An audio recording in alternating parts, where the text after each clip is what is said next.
that journey, what God would desire for us is to grow to full devotion. In other words, wherever we're at on the spectrum of growth, that we would continue to develop and learn about who God is and be changed to live the life that He desires for us to live.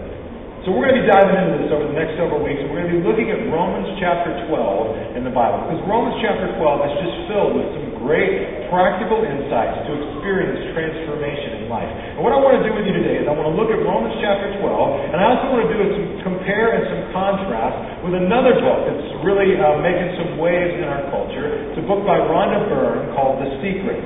How many of you have heard of The Secret, or at least know about it? Yeah, look at that. Most of the people in the room.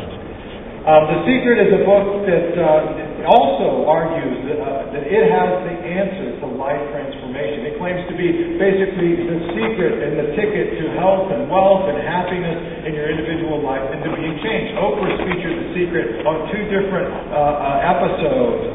There are secret groups that meet all around the valley and people talk about it and discuss it.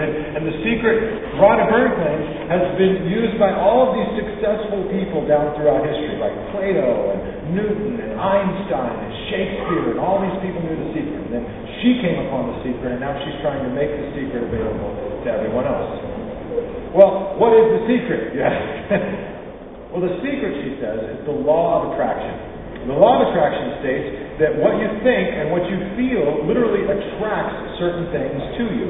So if you think positive thoughts and happy thoughts, and if you're feeling in a positive way, that will attract positive things and positive thoughts to you. If you think about disease and sickness and death, you're going to attract disease, sickness, and death to you. So what you think has huge implications for your life. Now, The Secret has helped a lot of people. Some of them have changed careers. Some of them have had the courage to realize their life could be more. Some of them have, taken some real positive steps in their life with their health and other things by engaging in some of this stuff. And the Bible does affirm the law of attraction at some level. Romans chapter 12, verse 2, the Apostle Paul says, "Let God transform you into a new person," listen to this, "by changing the way you think."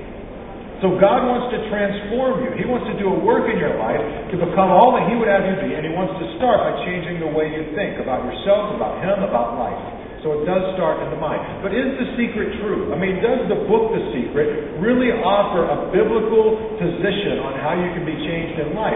How does The Secret line up with the Bible? What are the similarities and what are the differences? That's some of what we're going to look at as we talk about being fully devoted today. And if you want to experience transformation in your life, if you want to be fully devoted, if you want to experience positive change, then as you look at Romans 12, Paul would challenge us to devote our minds to God. And that's where I think it starts. Devote your mind to God. Look at what he says in Romans chapter 12, beginning in verse 2. It says, "Don't copy the behavior and the customs of this world." Could be translated, don't let this world squeeze you into its mold. Don't just be formed by what you see on television and what you hear and what you're impacted by in our culture, but go beyond that, he says, and let God transform you. That word transform is the word from which we get the term metamorphosis. Let God morph you, change you into a new person by changing how you think. So how you think has tremendous implications for your life, for your faith, for where you're headed and what's going on. How you think will have great influence, but the Bible's going to challenge us to devote our minds not just to what we want, but to devote our minds to God, who can then transform our minds so that we become the kind of people He would desire for us to be. And when you look at the book The Secret, it also claims to have the secret to transformation. It also claims it starts with the mind. The Secret would say it's all about engaging the law of attraction. If you want to be a millionaire, you want to be a billionaire, all you need to do is you need to start thinking about money and thinking about wealth, and eventually money will start to come into your life. And you want to avoid all negative thinking about those kinds of subjects. So you're leveraging the power of your mind to get what you want. And so the genie becomes very important in the book and the DVD of The Secret. I got my little genie lamp here, if you like this. And basically, their perception of God in the book The Secret is that God is the great genie in the sky. In fact, they use the capital U for universe. So basically, here's what happens.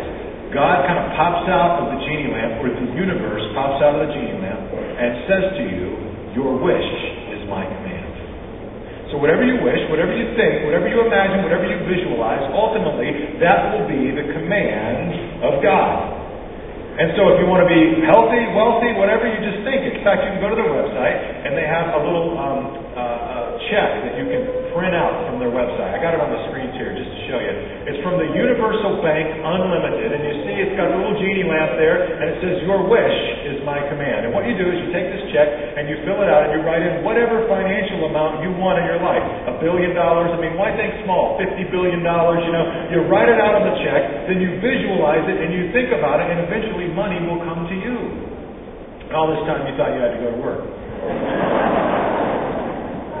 So that's kind of the principle of the law of attraction and sort of how it works. Now, I think fundamentally there are aspects of the law of attraction that the Bible would affirm. But you need to understand, the secret and the Bible come at spiritual change and transformation in our lives from two completely different vantage points. They really do. They don't all line up. In fact, when I look at the secret, I think there's some there's some things in it that are very powerful when it talks about the power of the mind, that are true. There's other things in it that are very dangerous. The secret to me seems to ignore the fact that we live in a universe filled with other people. I mean, I think it would be all good if the universe was only about you, and it was just you, and it didn't impact anyone else, and you could choose whatever you wanted and visualize whatever you wanted and whatever. But there's other people in the universe. There's other stuff happening. The secret, well, let me tell you a story. 3 guys stranded on a deserted island. And this little lamp washes up on the island. It's a genie lamp. And so one of the guys rubs the lamp and a genie pops out. The genie says, "I'll give each of you one wish." They've been on this island like 18 years. So the first guy says, "Man, it's like I just want to eat good food for the rest of my life. If I could just eat good food, that would be so awesome." Genie says, "Your wish is my command." Boom. He's sitting in this luxurious restaurant, wonderful food, everything you could ever want. Next guy says, he says, "My wish is that I would love to sleep in a wonderful bed and stay at a luxurious hotel." Genie says, "Your wish is my command." Boom. This guy's now in a luxurious hotel, life's good, everything's great. He turns to the last guy, the third guy. He says, "You get one wish. Your wish is my command. What do you want?" The guy kind of thinks about it. He says, "Gosh, I don't know. I mean, it's kind of quiet here on the island now. It's kind of lonely." He says, "I guess I really just wish my friends were back."